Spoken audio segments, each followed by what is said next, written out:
Everyone, this starlight. Welcome back to my channel.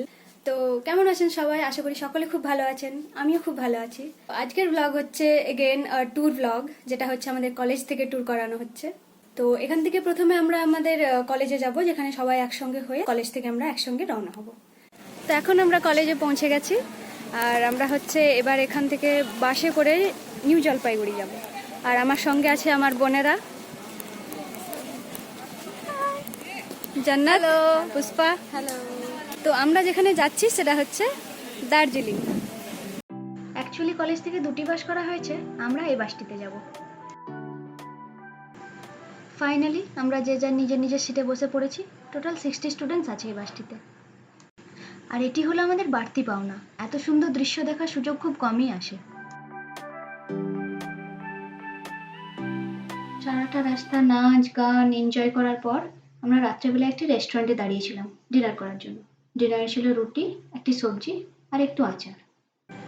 বাসের মধ্যে রাতটা একটু কষ্টে কাটলেও এত সুন্দর সকাল দেখে সমস্ত কষ্ট ক্লান্তি সব যেন দূর হয়ে গেছে। এটা হলো টি গার্ডেন। ছোটবেলায় বয়ে পড়েছিলাম ছোট ছোট চা গাছের সঙ্গে নাকি একটা করে বড় গাছ লাগানো থাকে।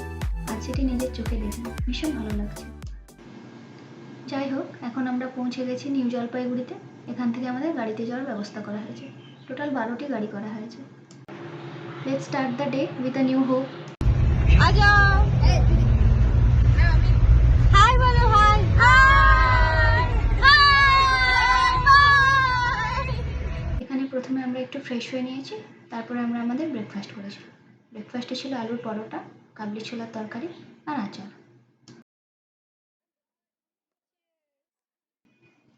এখানে আমাদের সঙ্গে একটি মজার ঘটনা হয়ে যায়। আমরা একটি গাড়িকে ওভারটেক করতে গিয়ে চিৎকার করি, আমাদের কলেজের গাড়িগুলো, কিন্তু আসলে সেটি আমাদের কলেজের গাড়ি ছিল না। Overtake ready ready ready ready ए चिৎকার করবে সব রেডি काफिला हमें लोग काफिला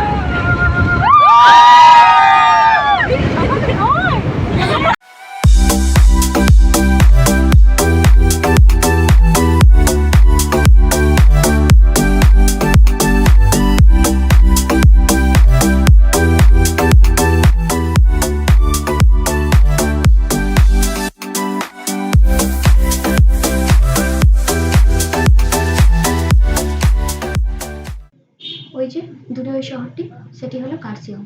আমরা এখন ওখানেই যাব। এটি 4864 ফিট উচ্চতায় অবস্থিত। দার্জিলিং থেকে প্রায় ওই 32 কিলোমিটার। এখানকার লোকজনদের থেকে জানতে পেরেছি কার্শিয়ং নামটি নাকি লেপচা ভাষা থেকে এসেছে। এটি হলো চিমনি।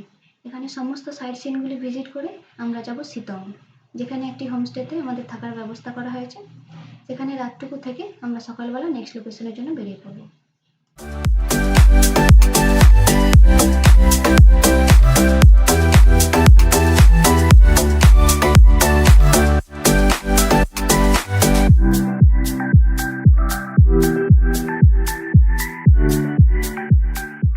এখন আমরা আমাদের হোমস্টেতে পৌঁছে গেছি, আর এটি হলো আমাদের রুম। সিকিমের মতো এখানেও অনেক জোকের উৎপাত ছিল, কিন্তু এবার আমাদের কামড়ায়নি, এবার ম্যামকে কামড়েছে। আর এখানে এক একটি রুমে আমরা 4 জন করে ছিলাম। তারপর ফ্রেশ হয়ে আমরা লাঞ্চ করতে গেছিলাম। এখানেই ওনাদের লাঞ্চের ব্যবস্থা ছিল। লাঞ্চে ছিল ভাত, এগ কারি, বাঁধাকপির তরকারি আর পাঁপড়। লাঞ্চের পর একটু রেস্ট নিয়ে ফ্রেশ হয়ে আমরা হোমস্টের আশেপাশে যেসব সাইট সিনগুলি ছিল সেগুলি দেখতে গেছিলাম।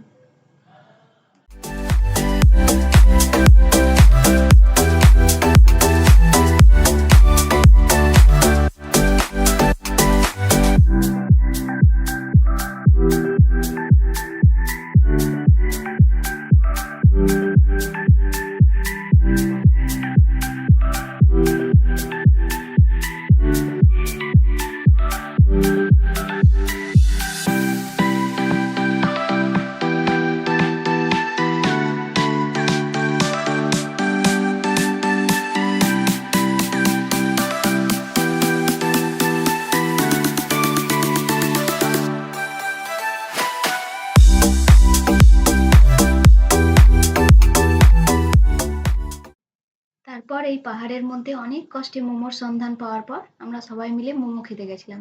মোমোর টেস্টটাও ছিল অসাধারণ। দার্জিলিংয়ের মোমো মানেই তো বেস্ট। মোমোর সঙ্গে সঙ্গে বকা খাওয়ার পর আমরা ফিরে এসে চলে গেছিলাম আমাদের স্ন্যাক্স নিতে। স্ন্যাক্সে ছিল চা আর পকোড়া। আর এই হচ্ছে আমাদের গ্রুপ। পুরো জার্নিটা আমরা একসঙ্গেই কাটিয়েছি, আর জার্নিটা বেশ ভালোই ছিল। স্ন্যাক্সের পরই আমাদের প্রিন্সিপাল স্যারের উদ্যোগে একটি ছোট্ট অনুষ্ঠানের আয়োজন করা হয়েছিল, কিছু সুন্দর মুহূর্ত উপভোগ করার জন্য, যেখানে সমস্ত স্টুডেন্টসরা নিজের নিজের প্রতিভা প্রকাশ করেছিল। সঙ্গে আমাদের টিচার্সরাও আমাদের উৎসাহিত করার জন্য নিজেদের বিশেষত্ব প্রকাশ করেছিলেন। আর আমাদের প্রিন্সিপাল স্যার যে এত ভালো গান করেন তা আমাদের জানা ছিল না।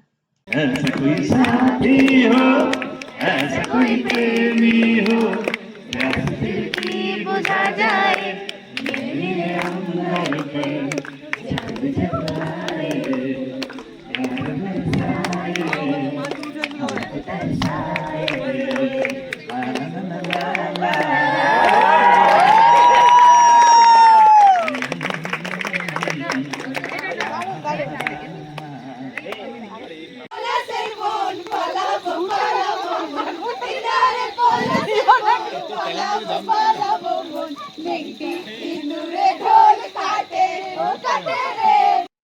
সবার সাথে এত আনন্দ করার পর আমরা সবাই ভীষণ টায়ার্ড হয়ে পড়েছিলাম, তাই রাত্রে ডিনার করার পর আমরা যে যার রুমে গিয়ে ঘুমিয়ে পড়েছিলাম।